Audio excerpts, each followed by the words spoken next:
Hello, hello, hello. Good morning and welcome to the Breathing Space Way of Meditation. Come on in. My name is Reverend Eric Ovid Donaldson. I'm the Senior Associate Minister here at Unity of Sacramento's International Spiritual Center, and I'm happy that you're here this morning. Whether you are on our Zoom platform or one of our social media platforms, Facebook or YouTube, so glad to have you come in. Go and get somebody, tell them that the breathing space way of meditation on.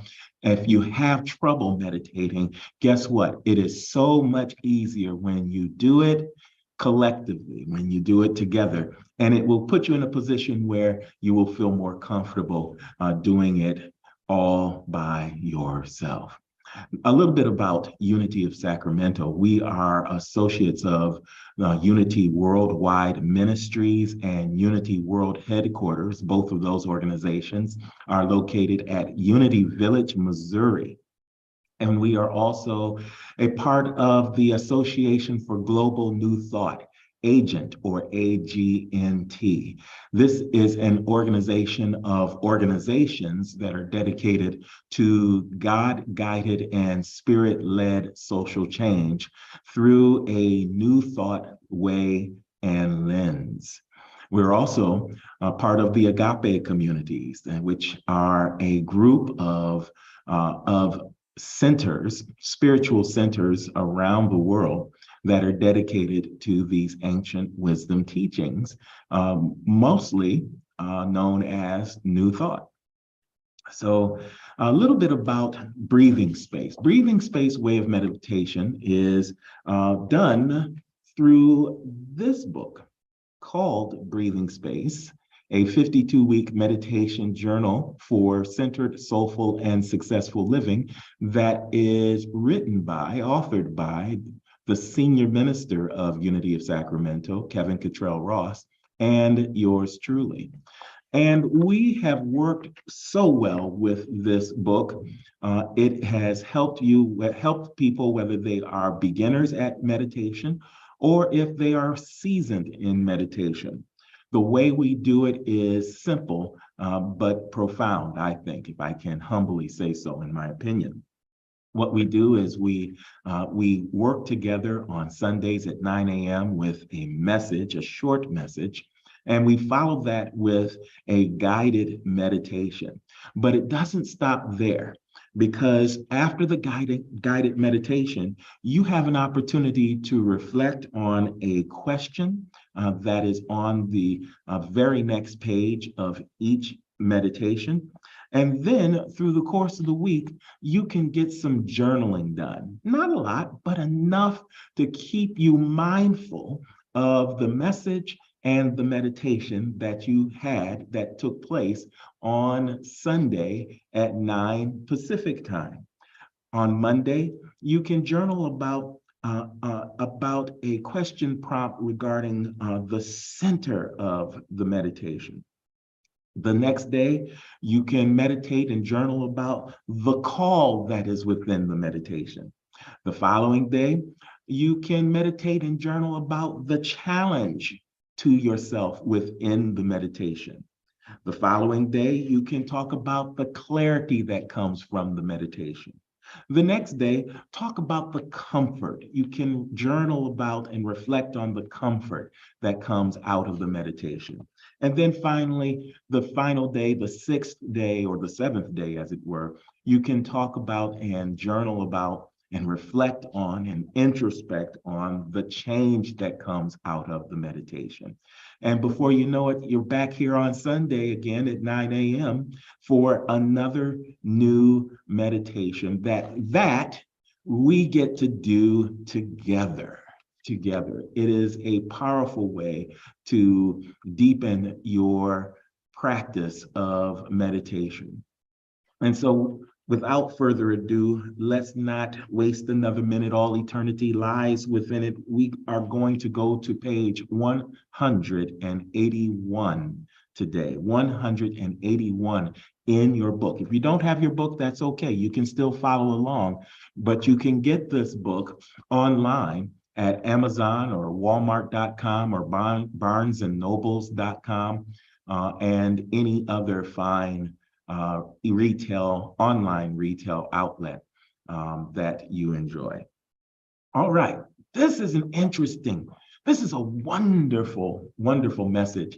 And it's one that is, I tell you, sometimes it's amazing. When Rev Kev and I made this book, when we created the book, we just followed Spirit, and Spirit led us to what to write and what to name it and where to put it in the pages. And interestingly enough, for throughout this year, it has been absolutely amazing how these messages line up to some of the things that we are speaking on in our 1030 service, or some of the things that happen around the message. It is just absolutely amazing. It is a divinely guided book and idea. And so come on, let's get to it. Week 38, day 1, page 181 is entitled Scream. Scream. You might think that this is all about Halloween or something. It is not. It could work for Halloween, but this is something much more important than that, I think. Scream. Our declaration states, I use the power of my voice to release stress, break tension, and relieve frustration. Let me say that again. I use the power of my voice to release stress, to break tension, and relieve frustration. And some of you may remember this song from years ago, from Tears for Fears. Shout, shout, let it all out. These are the things I can do without. Come on, I'm talking to you. Come on. I wonder if I can remember the melody of that. Shout, shout, let it all out. These are the things I can do without. Come on, I'm talking to you. Come on. I think that's it. That was pretty good. That was pretty, don't you think? Don't you think? Somebody give me a thumbs up, a hand clap? No? No? Okay, well, let's go on to oh, hey, I got one. I got a thumbs up. All right, thank you, Linda. Here's how today's message reads. Anxiety, stress, frustration, deadlines, setbacks, disappointments. We all have them. The question is, are they having us? What are we doing with the ordinary pressures that come with the territory of life as an adult? Have we found proactive ways of managing these pressures? Or are we allowing the pressures to cause us to act out of character? Before you lose your temper, flip your top, slam the door, or spin out of control, scream. Yes, you read correctly. Scream. Like a teapot or a steam engine that's reached its boiling point, the pressure that builds inside can be harnessed for some productive outcome. As conscious beings, we can choose to relieve ourselves intentionally of the built-up pressures of life by having a double-lunged, full-voiced scream. It's a scream, not aimed at someone, but a scream made for someone. You. Consider it a mental health scream. Scream in a pillow. Scream in an open field. Scream in a closet. Scream in an empty room. Scream in the basement. Scream in the garage. But by all means, get it out. Transmute that nagging stress into roaring liberation with an intentional scream.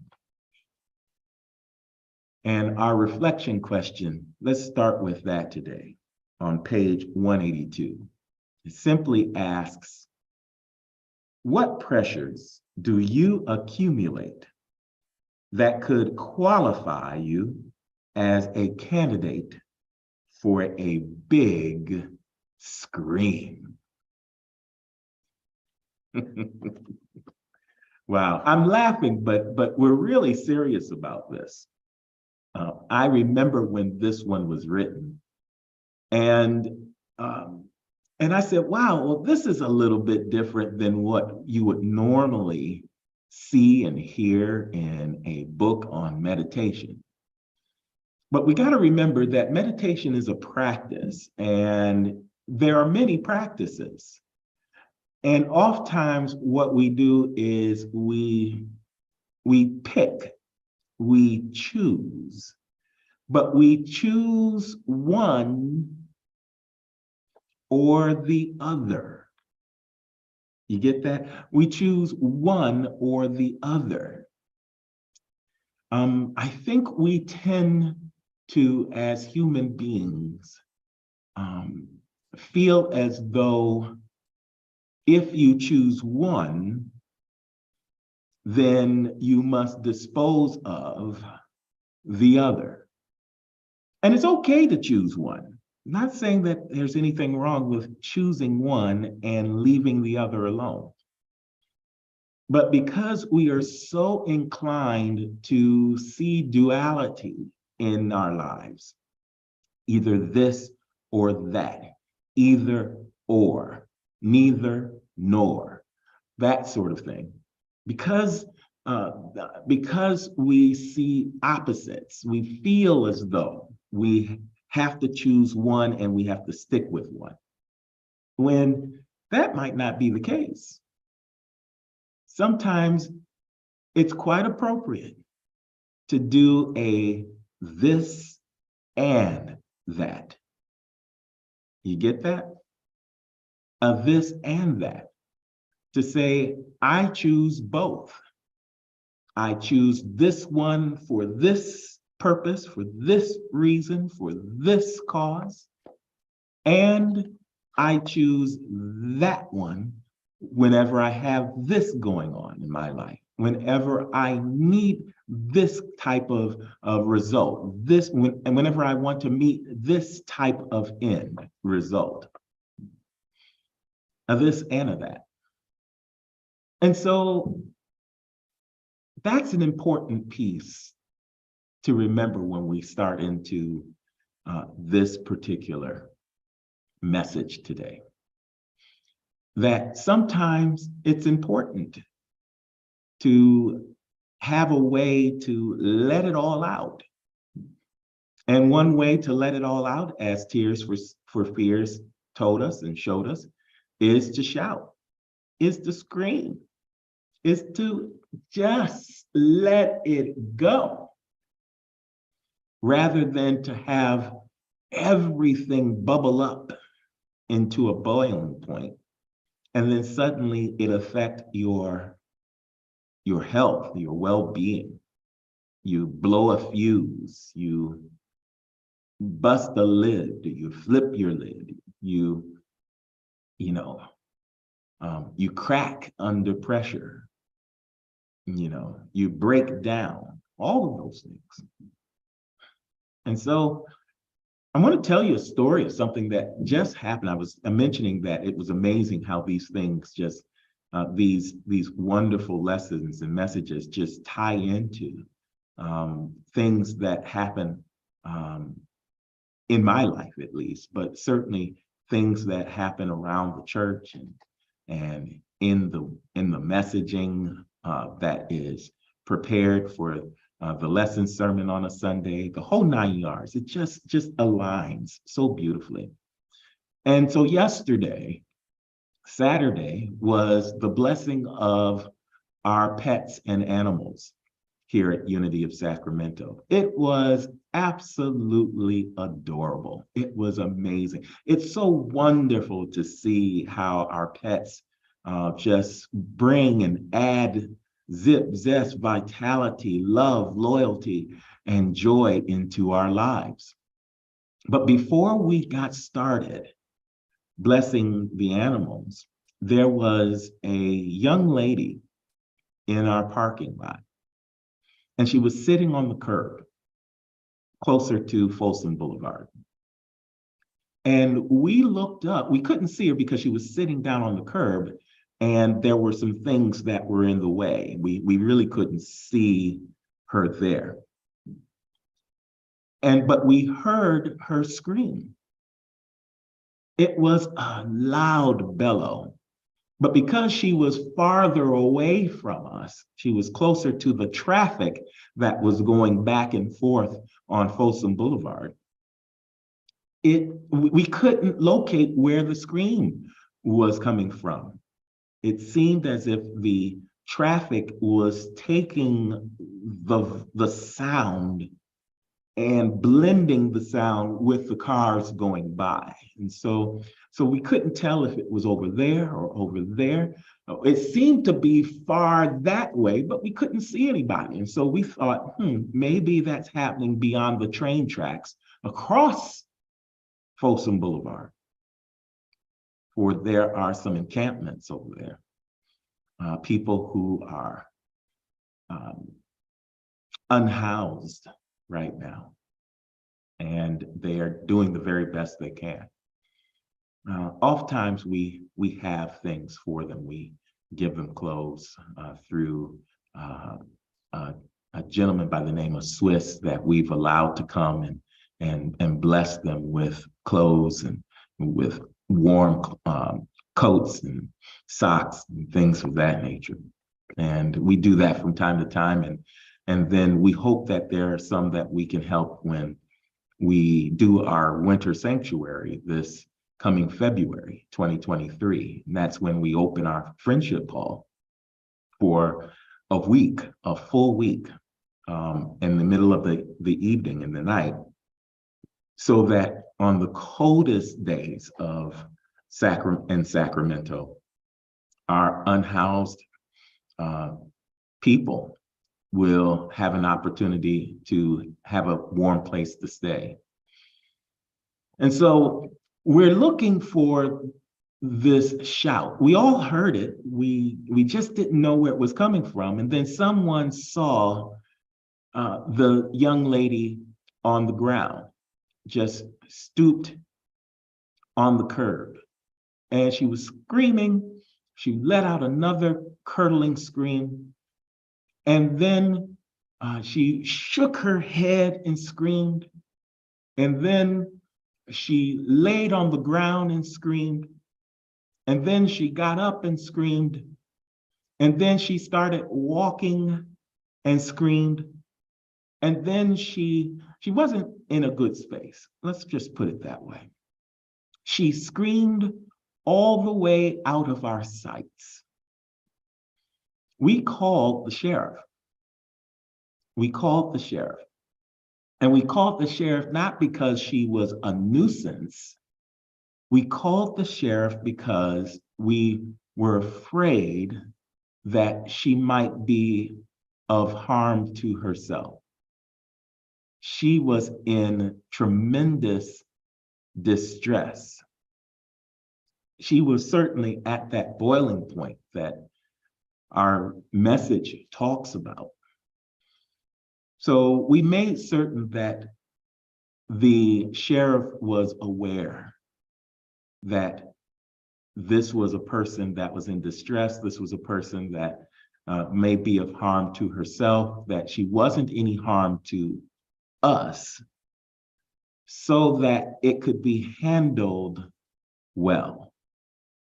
And this is why I decided, you know what, I've got to read this wonderful message, not realizing when it was written that a day like this would come right before this was the next lesson up.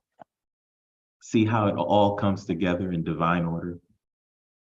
And so our unhoused men and women go through tremendous cycles of uncertainty, tremendous duress, wondering whether or not they are safe wherever they stay at night, wondering whether or not they'll get something to eat, wondering if they can find a place to get warm, a place to bathe, a place to go to the bathroom. All of these things are things that they have to deal with, and a lot of these things they have to come with such humility.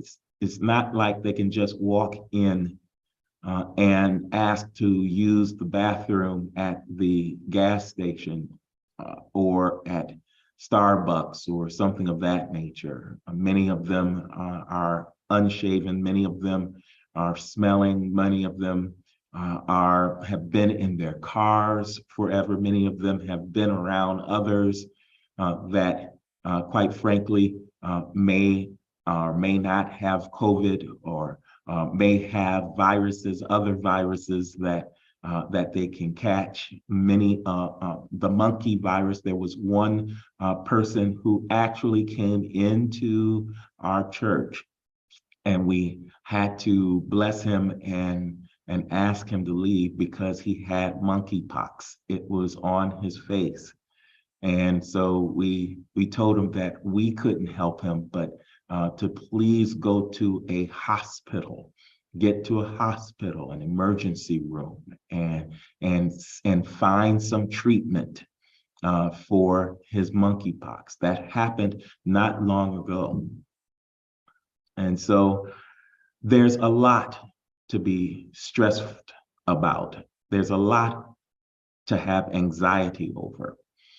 And if I talked with someone who is in the business of helping people get off of the streets, and he told me something that was really important. He said, when someone finds that fortune is not happening in their way, and they find themselves on the street, or they find themselves in the car, or they find themselves in an encampment, or they find themselves under a viaduct, it's important that they get help as soon as possible, because there is a breaking point. There's a point of no return, it seems. And so if you can get to them early enough, then you can provide a certain comfort. You can provide it's a stress relief. You can get them resources that can help them get back on their feet, and they would be willing to get back on their feet. But if they get to that point of no return, if they've been out there too long, it gets more and more difficult to help them because they are no longer of the mindset of hope. It's gone. And so they find comfort wherever they can get it.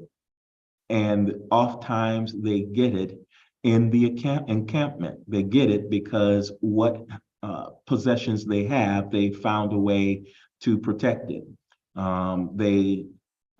They stay outdoors because they have a strange and unusual sense of dignity with the things that they've been able to put together to survive.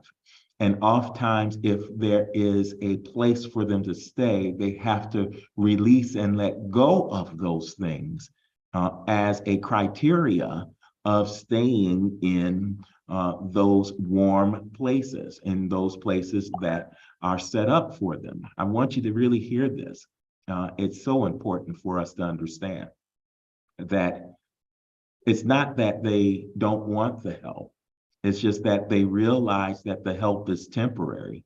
And the question becomes, okay, so once this leaves my life, once this warm place, this dry cot is used and then I have to leave, then how do I retrieve the things that I have been using outdoors in order to survive?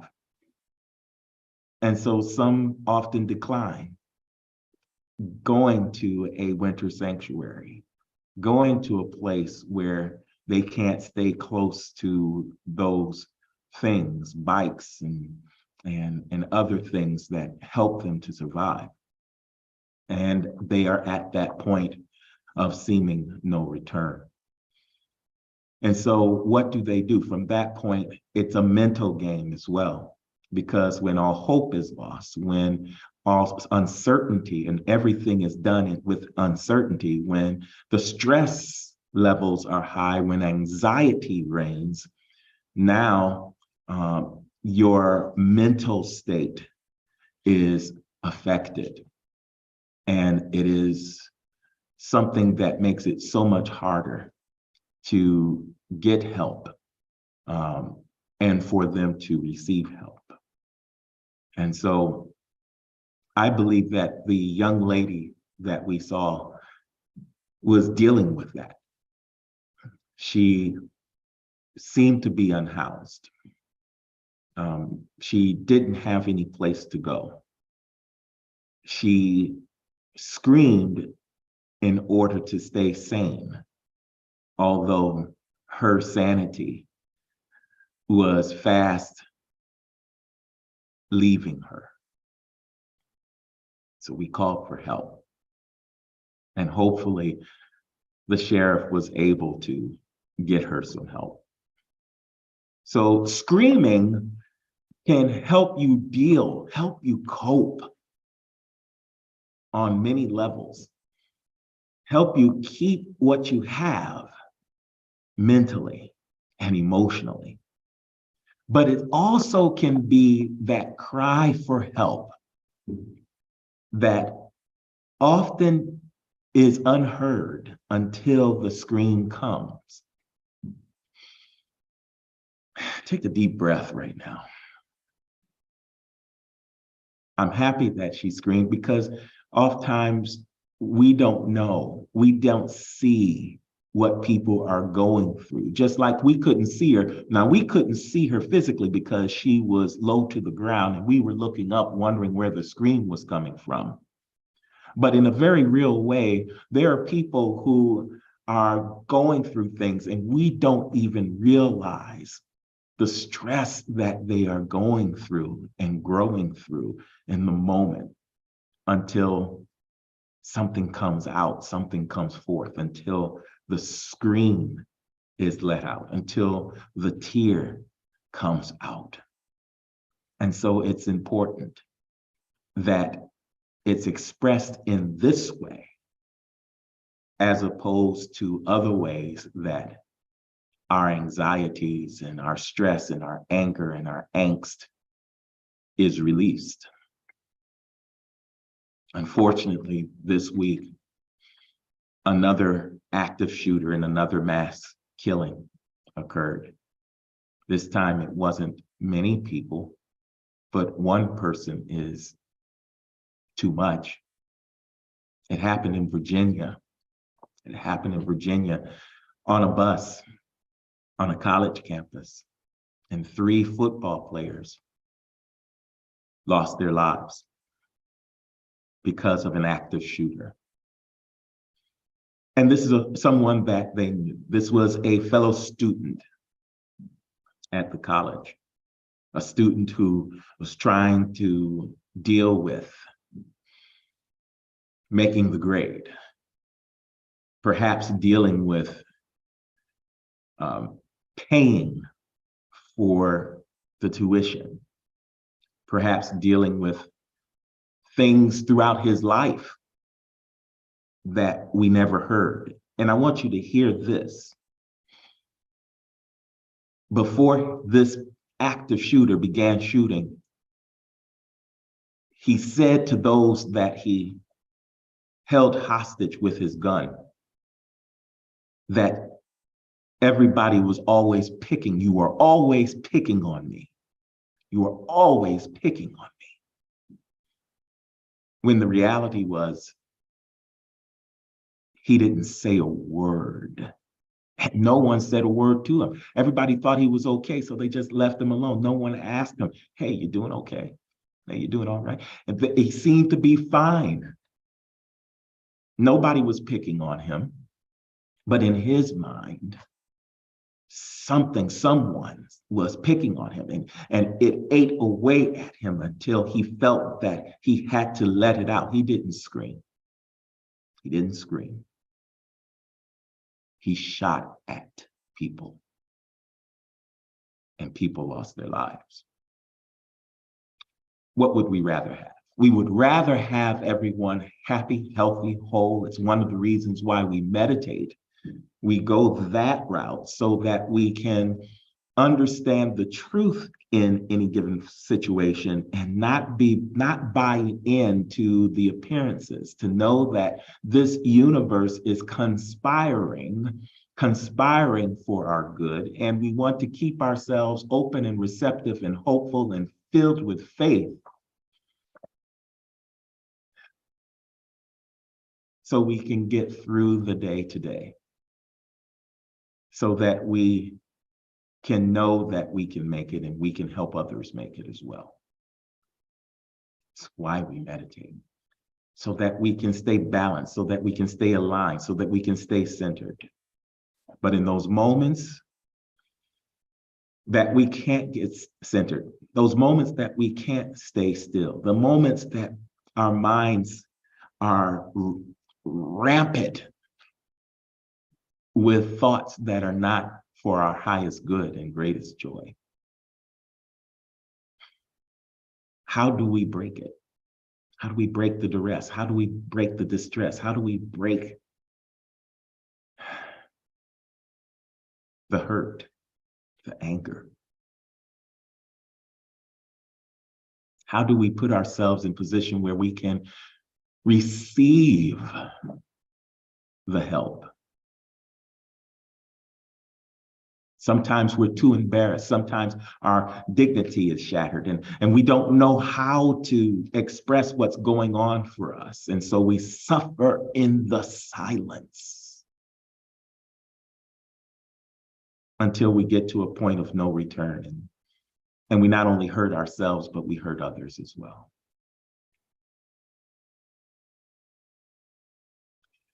If you can meditate, if you can get there, if you can get centered, if you can work this practice daily so that you're good at it, then that's a fantastic thing. We're all working to get there, even now. But if you can't get there, scream. If you can't get there, use the power of your voice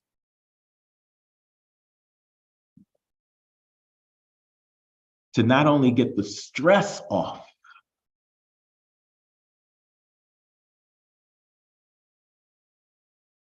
but to send out the cry for help.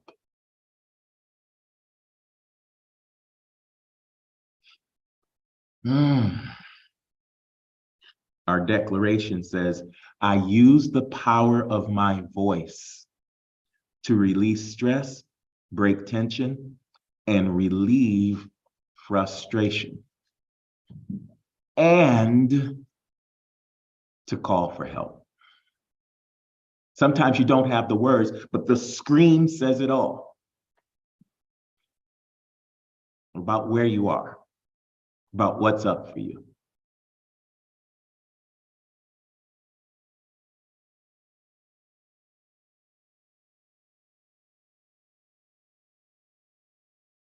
And people can hear you and pray for you and with you. And if they can, provide the support you may need in the moment.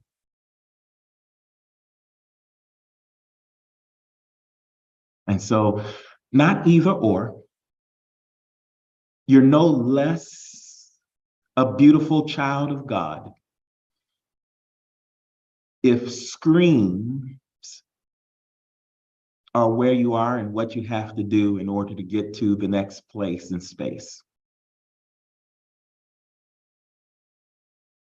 and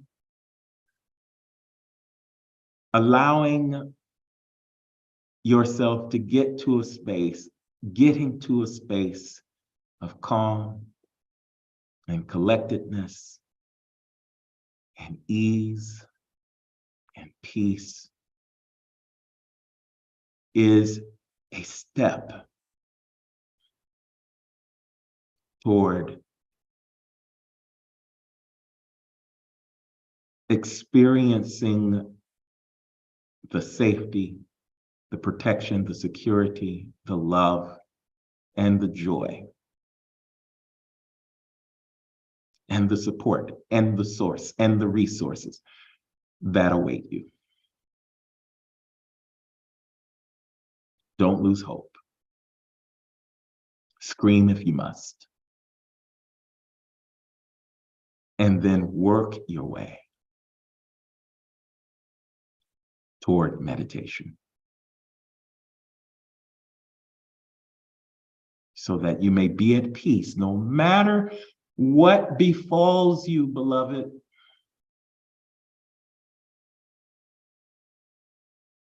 You're talking with someone who's been there, who experienced homelessness years ago. I was fortunate that I could find my voice, and through the humiliation, ask for help. I was fortunate. I don't blame anyone who feels degraded and feel like they can't tell someone because they would feel like they were judged. I get it.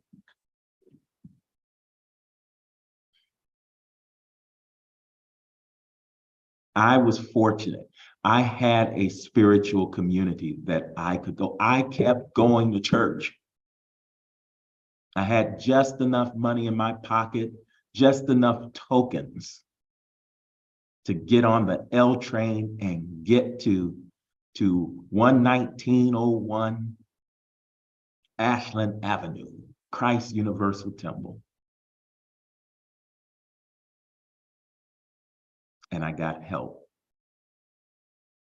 both in the services, the worship services, and with the people that I surrounded myself with, who, interestingly enough, some of them had been there also.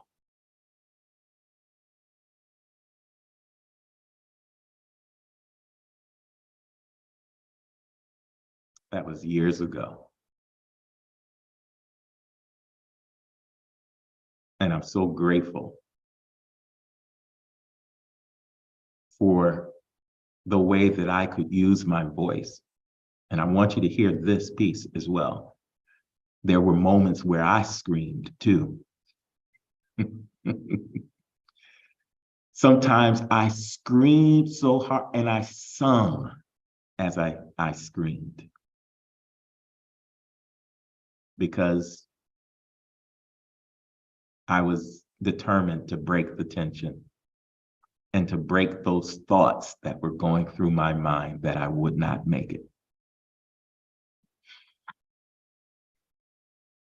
And so, beloved, let's meditate while we can.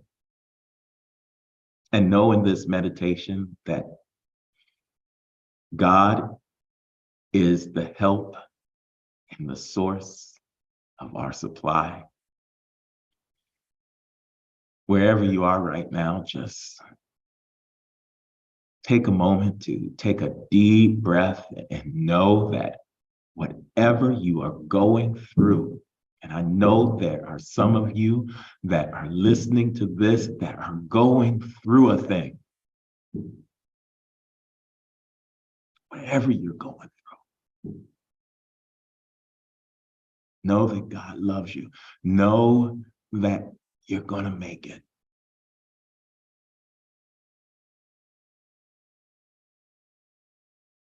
And know that if it gets too tough,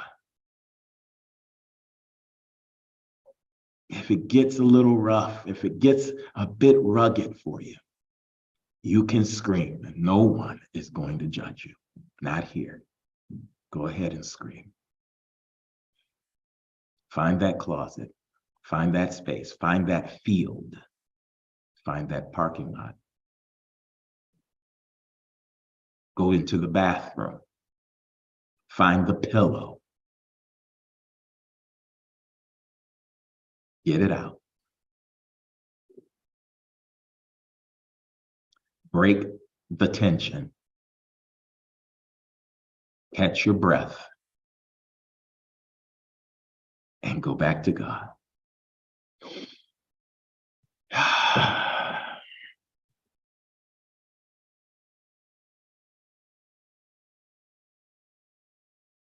So today in our prayers, we hold on our altars, the altar of our imagination, the altar of our minds, that beloved young woman who was just seeking relief and release and gave a scream, a call for help. And we keep in our minds and our hearts those who may feel similar,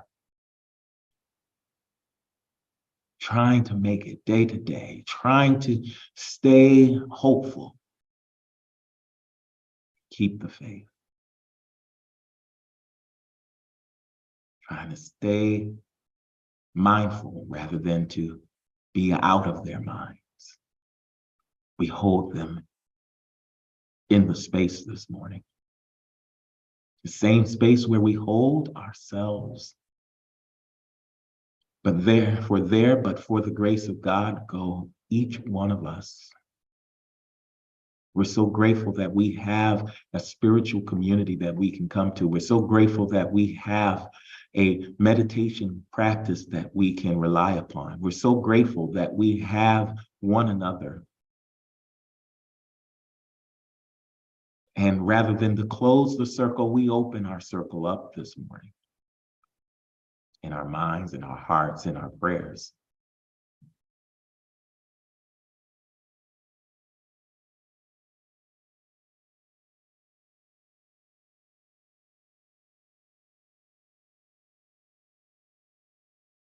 And imagine in your mind, in your heart, that you are the arms of God.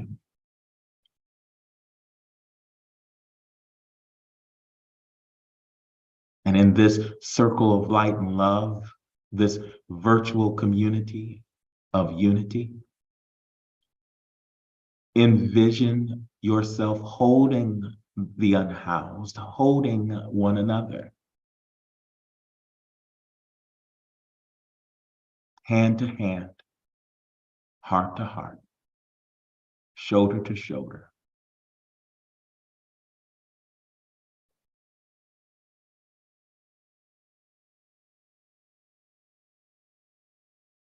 Knowing for them and knowing for ourselves, God got us. God got us. God got us.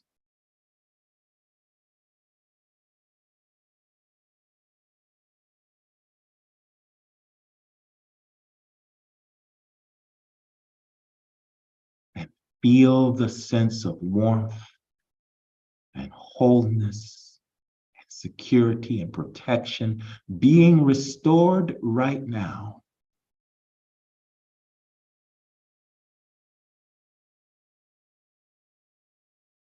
Envision it.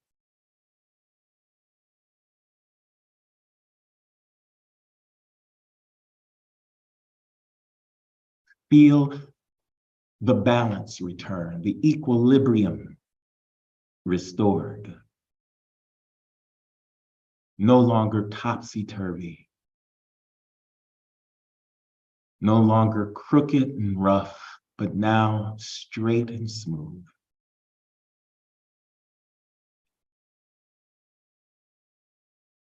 And in the silence, feel God's full embrace for yourself, for your loved ones,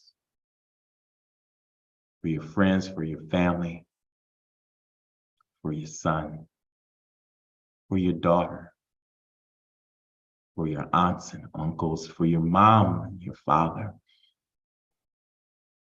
for your husband, your wife, your spouse, your significant other. We are one with God. We are one with all people. We are one with all life. Be still.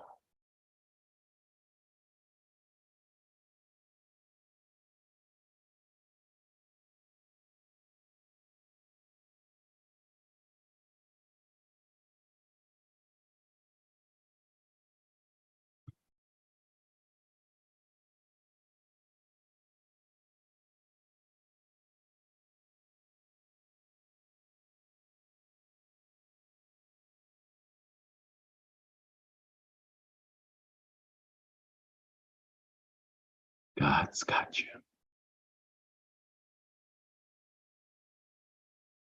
God's got you.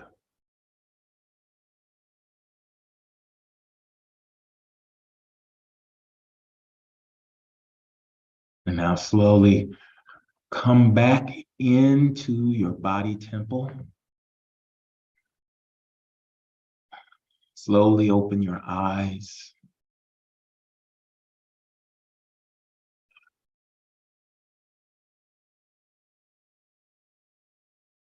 Know that all is well and well indeed.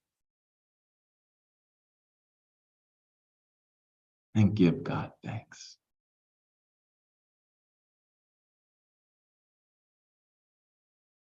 In the words of Kendrick Lamar, everything's going to be all right.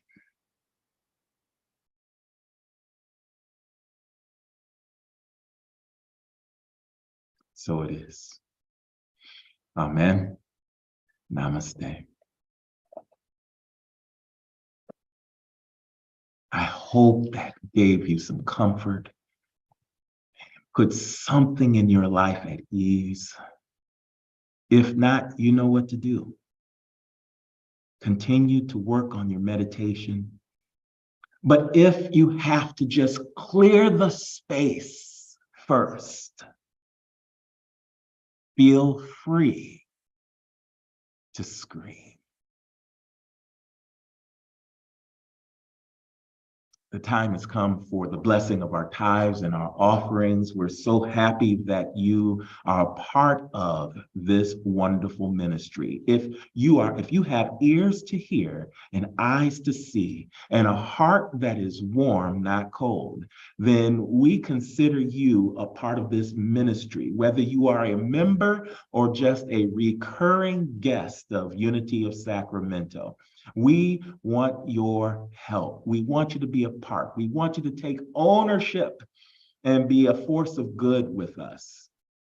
You can do that by supporting this ministry that reaches out and touches so many people in so many wonderful ways. In a few days during our Christmas concert weekend, we're going to hold an online telethon that will tell the Unity of Sacramento story. And you will be amazed if you just watch whenever you can. I'm going to be online for over 9 hours. I'm channeling my inner Jerry Lewis. And you remember him from the telethons? Yes, that's going to be me in a couple of weeks. And my goal is to not only to ask and to make the appeal for people to support Unity of Sacramento financially. My goal is to tell the Unity of Sacramento story as best I can. I want people to know all of the good that we have done and that we continue to do. here in the Sacramento area and communities beyond and abroad. Yes, abroad. And so we have an opportunity right now to support that work. And we do it by tithing. We do it by giving. We do it by gifting. We do it by going into our pockets and giving whatever we are inspired to give, however you have been inspired to give. Won't you go to www.unityofsacramento.com and look for the donation button and click on it? When you do, it'll take you to a safe and secure portal, our push pay portal. And there you will be able to give to your heart's content and delight. Thank you so much for supporting this community, this ministry that works diligently for social change, this ministry that houses the unhoused during winter sanctuary, this ministry that does grocery takeovers during the Christmas holiday season, this ministry that does blessings in a backpack and help people to help our children to have food over the weekends. There are so many children that don't get to eat otherwise over the weekends. The only time that they get to eat is when they are at school. 500 children a week are blessed by blessings in a backpack. This is the community and the ministry that does so many things in and around Sacramento. And so, however you have been inspired to give, let's bless your gift. Whether you have given through our push pay portal, whether you have used the link that is in the chat room, whether you have texted Unity of Sacramento at 77977, whether you have used a Cash App at hashtag Unity of Sacramento, whether you use Venmo at Unity of Sacramento. Whether you use Amazon Smile, smile.amazon.com, and designate Unity of Sacramento as your designated charity of choice. There are many ways that you can give, and each one supports this wonderful community. If your birthday is in November or coming up in December, and you are on the Facebook social media, or if you have a Facebook social media page, declare Unity of Sacramento as your birthday charity. We'll show you how, just ask us. And it is a passive and easy way to support Unity of Sacramento. I was able to personally ask my friends to support Unity of Sacramento during my birthday in October for an amount over $1,000. It helps to pay the utility bills. It helps to make certain that the place is clean. It helps to pay off some various vendors that we must use, and it helps to keep the doors open. We have Christmas concert tickets that you can purchase. Just go to www.unityofsacramento.com and look for the Spirit of Christmas in the Key of Swing banner. Click on it and it will take you to the place where you can purchase your tickets online. We have C's Candy fundraiser right now, a C's Candy fundraiser. And that will conclude next Sunday. So get your C's candies ordered and they will come before Christmas, and you can have your C's candy gifts for your friends and family. There are so many wonderful ways that you can give. And because you have chosen one or several of them, we want to bless you, and we'll bless you this way. We will hold our hands to the screen, and we want you to know that Divine love in and through you blesses and multiplies all that we have, all that we give, all that we are, and all that we receive.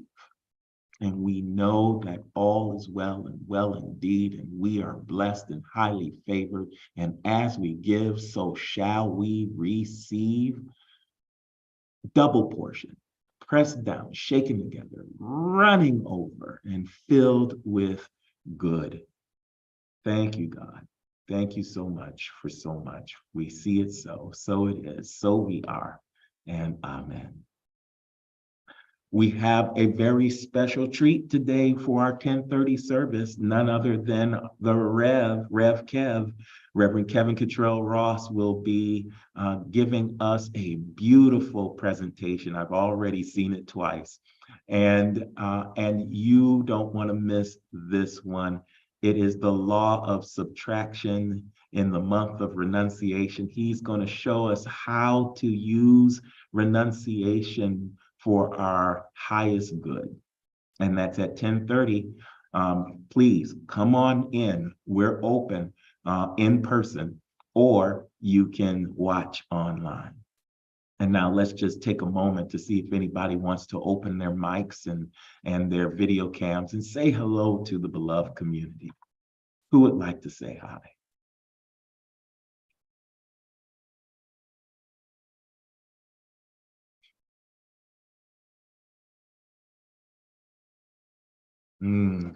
Linda says, with all that is going on in the world today, we need to remember your message to scream when necessary and then reset ourselves in God's love and care. Yes, just pushing the reset button. Yes, please make certain before you leave today to check the chat room. There's all sorts of wonderful information about things that are going on in your beloved community.